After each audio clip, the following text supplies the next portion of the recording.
welcome to Change Happens, a weekly gathering of things that I found entertaining, informative, or thoughtful as I made my way through the digital cave that is the interweb. Alright, here we go.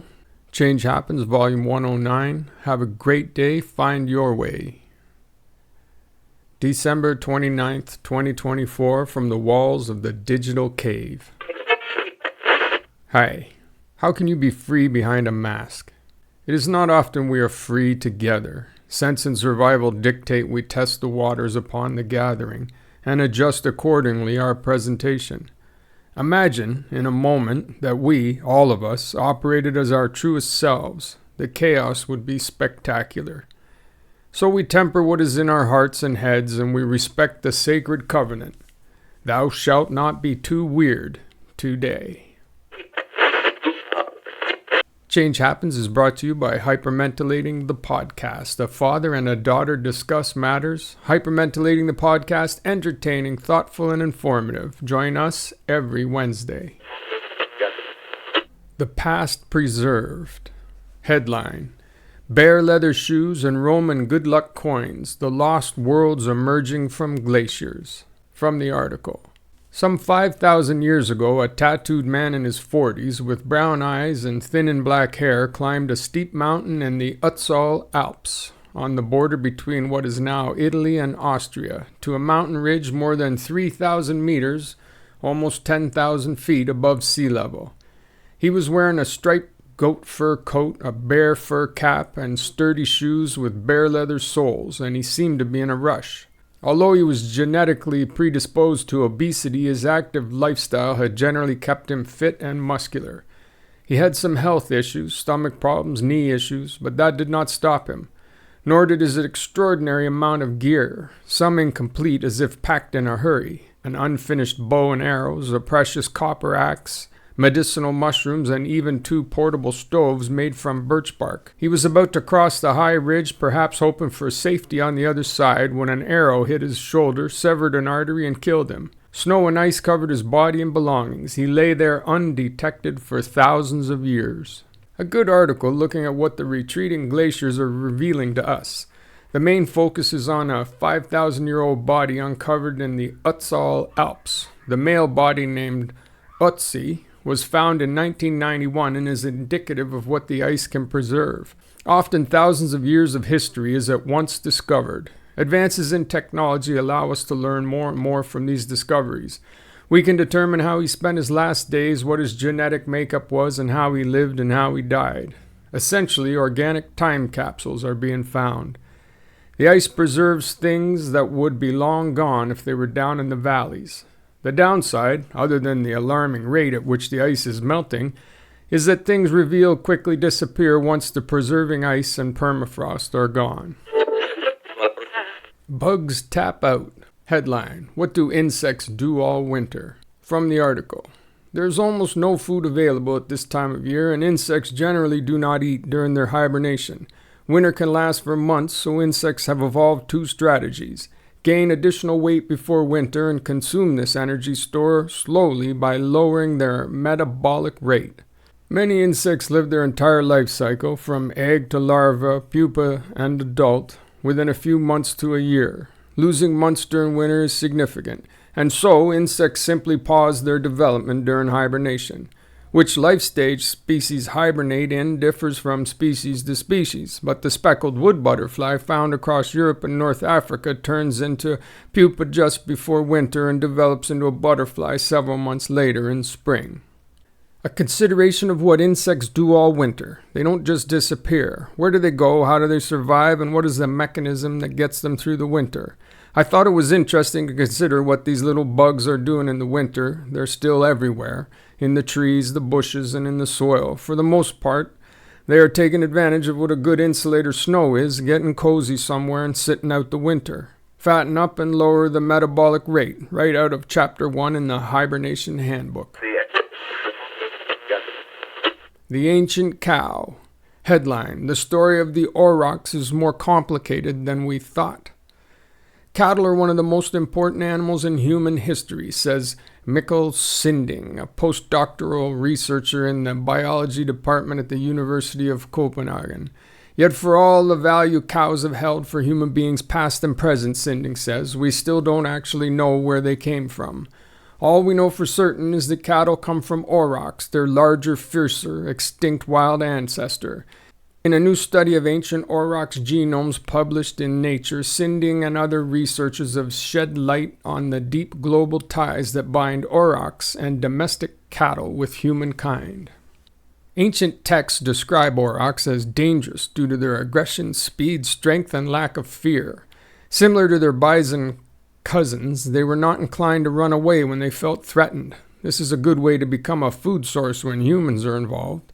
Genome analysis shows a complex interaction with us. It seems we, humans, and aurochs like to live in the same places.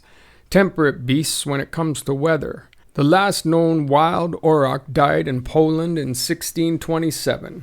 Basically, they were wild cows. The difference between an auroch and cattle today is similar to the distance between a poodle and a wolf.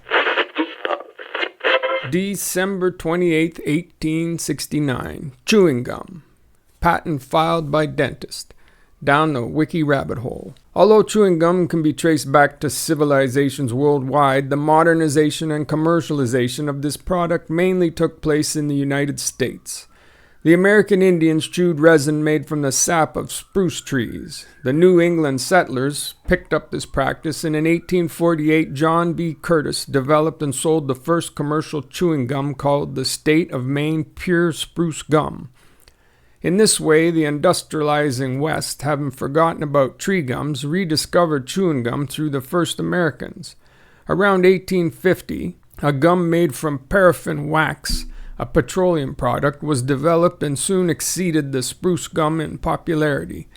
To sweeten these early gums, the chewer would often make use of a plate of powdered sugar, which they would repeatedly dip in the gum to maintain sweetness. William F. Semple, a dentist from Mount Vernon, Ohio, filed an early patent on chewing gum. Patent number 98,304 on the 28th of December, 1869. Semple's gum was intended to clean the teeth and strengthen the chewer's jaw. It was not a sweet treat. The ingredients included chalk and powdered licorice root. Charcoal was also suggested as a suitable ingredient in the patent. For purposes unknown. Headline: The mysterious bronze objects that have baffled archaeologists for centuries. From the article: The first Roman dodecahedron to intrigue archaeologists was found almost 300 years ago, buried in a field in the English countryside, along with some ancient coins. A piece of mixed metal or ancient brass consisting of 12 equal sides, read the description of the egg-sized object when it was presented to the Society of Antiquaries in London in 1739. The 12 faces had an equal number of perforations within them, all of unequal diameters, but opposite to one another. Every facin had a knob or a little ball fixed to it. The antiquarians were flummoxed by the finely crafted metal shell and what its purpose may have been. An ancient Roman puzzle that still hasn't been figured out. It's kind of amazing that a thing could be so finely worked and not have a known purpose. One thing's for sure, they are wonderfully intricate and could only have been crafted by an expert. Something that would have required a fair amount of time to create must have had value. We may never know what merited the effort. Remember to look up. Headline: The Lost Art of Eye Contact. From the article: Instead, I suggest we consider eye contact as an art form. Great artists, no matter their medium, are tasked with honing their sensitivity to the world around them in order to interpret and reveal it. They use all their senses to absorb information and deepen their connection with their environment. Similarly, your eyes give you an opportunity to connect more deeply and vividly with those around you, allowing you to notice the subtleties of human interaction that enrich your day-to-day experiences. An excellent article that considers the possibility that we are collectively losing the ability to look each other in the eye. Unfortunately, I believe this may be true. Fewer people seem capable of any kind of real eye contact in discourse. Short attention spans and a disinclination to sustain curiosity reflect morphing habits. Eye contact is increasingly the domain of the glowing boxes we carry in our hands and consult many times a day. It's a good article. The author actually offers some suggestions and ways you could improve it, if you find that it's something you have trouble doing. Will reality fade? Headline, Striking Images of 2024. From the article, from the awe-inspiring photo of a surfer in Tahiti to the iconic shot of U.S. President-elect Trump captured after an assassination attempt, these are 12 of the most eye-catching images of the last year. There's some interesting images here culled from the year past, but it's all just personal opinion, isn't it? What one person thinks is interesting or fascinating or worth looking at, another person would easily dismiss. More than the images themselves, this made me think about what we might be losing right now. I'm already finding myself looking at images, and my first thought is it real? Regardless of your expertise, it's becoming harder and harder to know if an image is a representation of reality or the result of an algorithm. And that's sad. It used to be you'd see a beautiful image and you would know that it had captured something of reality. And that's no longer the case, and that's worth considering. Any fool can criticize, condemn, and complain, and most fools do. But it takes character and self-control to be understanding and forgiving. Dale Carnegie. Well, that brings us to the end of this week. Thank you very much for joining me, and I look forward to next week. When we meet again inside the spectacular human repository of everything and nothing, it's your life, you understand.